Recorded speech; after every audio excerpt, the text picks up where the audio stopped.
Dear students, आज हम class 10th का chapter first chemical reactions and equations बहुत ही इजी वर्डिंग में पढ़ेंगे और हर स्टूडेंट इसे अच्छे से समझ पाएगा। बहुत ही इजी वर्डिंग में है। सो स्टूडेंट्स अच्छे से फोकस कीजिएगा इस चैप्टर को। Best of luck. और सभी स्टूडेंट्स प्रॉपर कंसंट्रेशन से सुने, पूरे जोश में बैठिएगा। तो अब हम स्टार्ट करने जा रहे हैं चैप्टर फर्स्ट। ये जो टॉपिक है first, the chemical changes and physical changes, ये इम्पॉर्टेंट नहीं है बट इसे हमें समझना होगा क्योंकि चैप्टर का ये बेसिक है। So first of all, before starting this chapter, I want to discuss what are physical changes and chemical changes. So here on this blackboard I have written what examples of physical changes. First is tearing a paper, melting of ice, breaking glass, mixing sand and water. बेटा ये जो examples मैंने लिखी हैं daily life की examples physical change की हैं। Physical changes वो चेंजेस हैं in which no new substance is formed. इसमें कोई भी न्यू सब्सटेंस नहीं बनता। And all these changes in which shape, size changes, that are the physical changes, and these all the changes are reversible. इन्हें reverse किया जा सकता है। इनमें सिर्फ शेप और साइज चेंज होगा और कोई भी chemical changes. Chemical changes are the changes in which new substances are formed, and these all the changes are irreversible. So first here I have written some of the daily life examples of chemical changes. First is burning of paper, milk getting sour, cooking of food, third is rusting of iron. So paper को burn किया. This burning happens due to the presence of a chemical reaction. Paper will burn in the presence of oxygen gas. Milk getting sour. अब जो milk है वो खट्टा हो गया। कैसे हुआ? Due to a chemical reactions.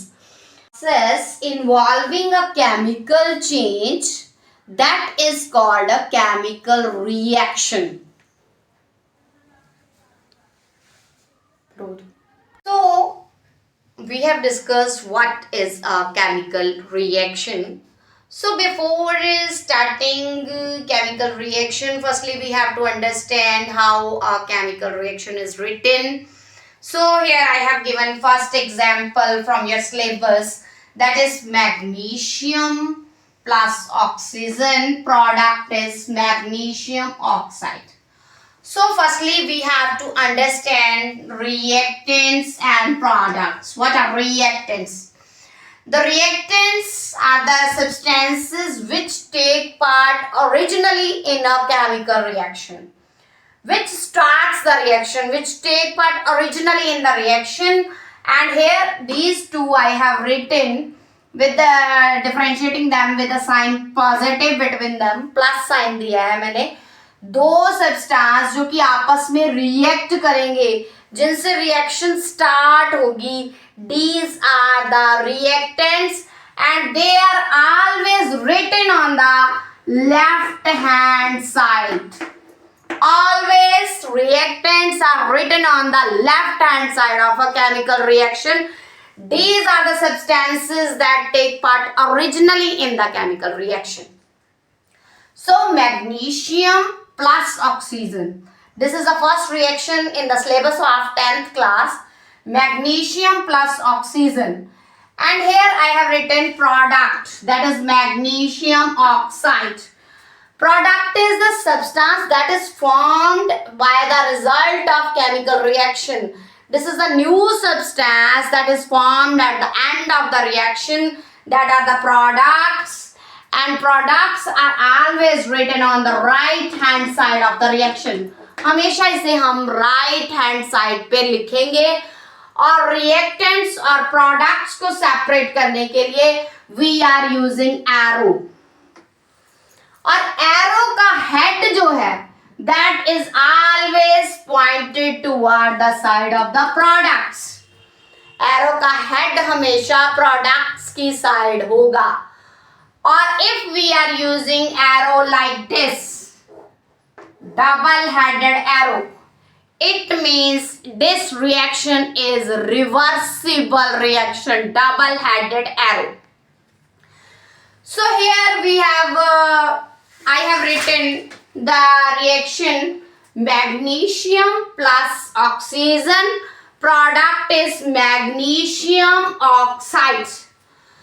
So हमारी जो लैब है वहां पे मैग्नीशियम रिबन अवेलेबल होता है, लेकिन इस रिएक्शन को स्टार्ट करने से पहले मैग्नीशियम रिबन को लेने के बाद सबसे पहले हम मैग्नीशियम रिबन को बर्न करने से पहले सैंड पेपर से रब जरूर करते हैं, बिकॉज मैग्नीशियम जो है it is a reactive metal. When it reacts with moist air already it has a coating of magnesium oxide on it. Magnesium oxide की कोटिंग होती है इसके ऊपर. तो इससे क्या है, वो जो रिएक्शन है it will hinder the reaction को जो है प्रॉब्लम क्रिएट करेगा, हिंडर करेगा, रोकेगा रिएक्शन को. सो सबसे पहले इस रिएक्शन को करने से पहले हमें इससे सैंड पेपर से रब करना होगा मैग्नीशियम रिबन को. एंड मैग्नीशियम रिबन को रब करने से क्या होता है, it will remove the coating of magnesium oxide from it. So बहुत ही इंपॉर्टेंट क्वेश्चन आता है इसमें से, why magnesium ribbon is rubbed with sandpaper before burning. तो आप इसका आंसर देंगे to remove the layer of magnesium oxide from it. तो हमें मैग्नीशियम को जब भी बर्न करना है तो इससे पहले सैंड पेपर से रब करके मैग्नीशियम ऑक्साइड की कोटिंग रिमूव होगी, क्योंकि अगर मैग्नीशियम ऑक्साइड की कोटिंग हम रिमूव नहीं करते it will hinder the reaction. दूसरा, जब भी ये रिएक्शन होगी तो हमें इस रिएक्शन को करने से पहले अपनी आईज को प्रोटेक्ट जरूर करना चाहिए. कोई आई ग्लासेस पहन के ये रिएक्शन करनी चाहिए, क्योंकि जो डैजलिंग लाइट है it can affect white dazzling light will be formed. जो ये रिएक्शन होगी मैग्नीशियम ऑक्साइड, इसमें से white dazzling light will be produced, और वो व्हाइट डैजलिंग लाइट है जो it can effect our eyes. So इस रिएक्शन को करने से पहले जो आईज है उसको प्रोटेक्ट करना चाहिए, because white dazzling light is produced. Magnesium oxide की white dazzling light will be produced. और इसमें से क्वेश्चन भी आता होता है कि रिजल्ट क्या होगा मैग्नीशियम और ऑक्सीजन को बर्न करने के बाद. You will say magnesium oxide will be formed, after that you will also right white dazzling light will be produced.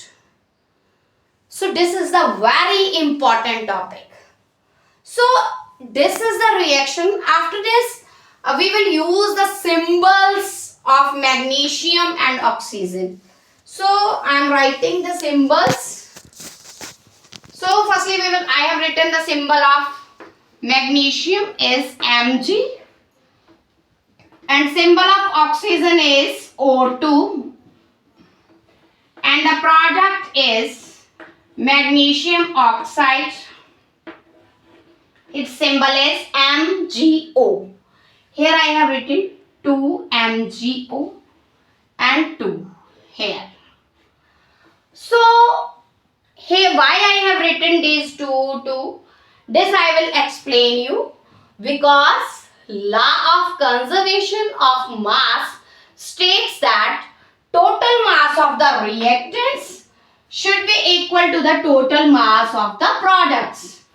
And the number of atoms on the reactant side and product side must be equal. This law of conservation of mass states कि दोनों side पे reactant का मास और products का mass equal होना चाहिए. Number of atoms equal होने चाहिए रिएक्टेंट्स एंड प्रोडक्ट की साइड पे, इसलिए मैंने ये लिखा है. और इसको कैसे बैलेंस करते हैं ये हम आपको स्टेप्स में बताएंगे, how a reaction is balanced.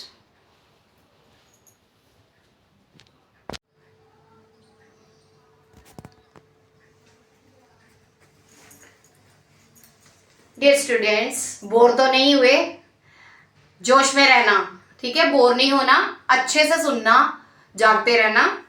So first reaction के बाद अब हमारी है सेकेंड रिएक्शन, जो कि आपके सिलेबस में है, reaction between lead nitrate and potassium iodide. So students, ये रिएक्शन कैसे होती है?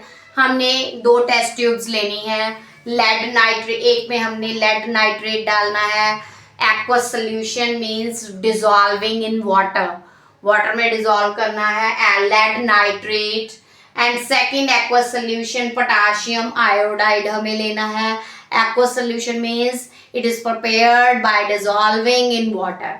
सो वन टेस्ट ट्यूब में हमने लेड नाइट्रेट सोल्यूशन लिया और सेकंड में टेस्ट ट्यूब में हमने लिया पोटाशियम आयोडाइड सोल्यूशन। तो इन दोनों टेस्ट ट्यूब्स को, दोनों सॉल्यूशंस को हमने मिक्स कर लिया, lead nitrate and potassium iodide.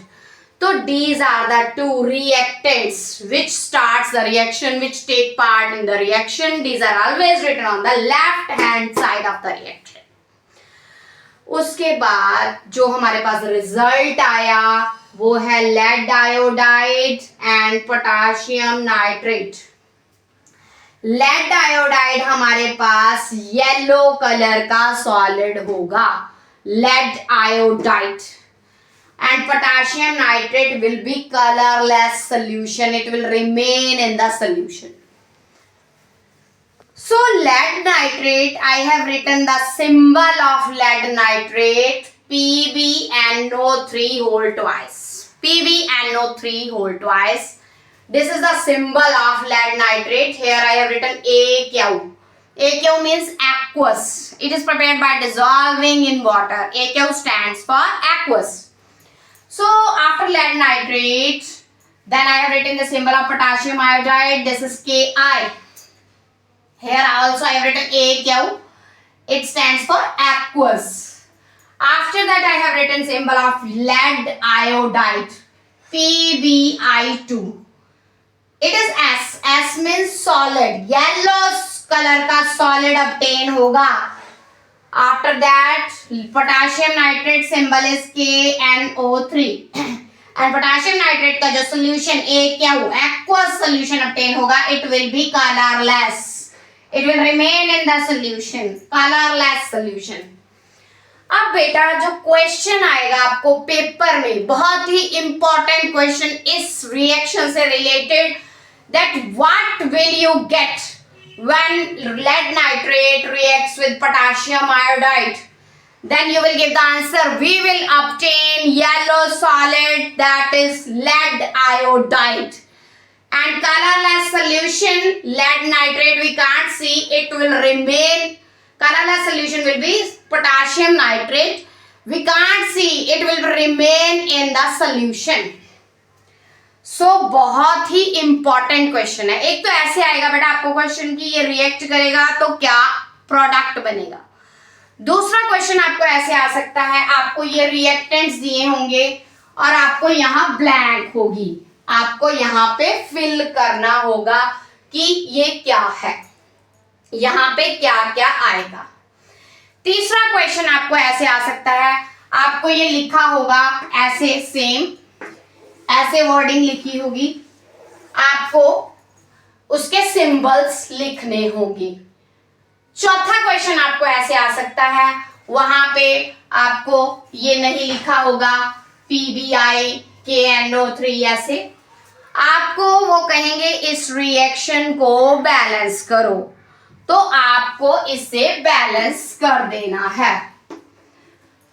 अभी तक मैंने आपको 2 रिएक्शंस करवाई, लेकिन जो रिएक्शन बैलेंसिंग है वो कैसे करना है वो मैं आपको थर्ड रिएक्शन के बाद बताने जा रही हूँ। ये 2 रिएक्शंस आपको बताई मैंने, इसके बाद थर्ड रिएक्शन करने के बाद हमारा चौथा स्टेप होगा how to balance a chemical reactions. So मेरे साथ लगातार जुड़े रहिए, मेरे जितने भी पीरियड्स होंगे आप सुनते जाइए मेरे लेक्चर्स को, डेफिनेटली इनसे मिलते जुलते क्वेश्चंस ही आपको आएंगे और मैं सारे इंपॉर्टेंट टॉपिक्स ही करवाऊंगी आपको। और जितने भी बच्चे हैं surely everyone will get more than 97%। ये मेरा आपसे वादा है। आप मुझसे जुड़े रहिए, मेरे चैनल को सब्सक्राइब कीजिए अगर आपको अच्छा लगे। Thank you so much.